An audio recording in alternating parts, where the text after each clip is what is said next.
Sa ulo ng mga balita, presyo ng gasolina at diesel muling tumaas. Meralco, inanunsyo ang taas singil sa kuryente ngayong buwan. Panukalang hiwalay na claim court para sa labor dispute ng OFWs, inihain sa Senado. ICC turnover issue ni Senator De La Rosa, babangga sa konstitusyon ayon sa kanyang legal team. Kaap, ilang paliparan ng balik operasyon na matapos ang Super Typhoon 1.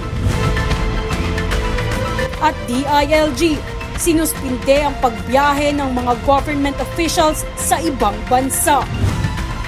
Patas at pantay na balita, komprehensibong ulat para sa pulso ng masa.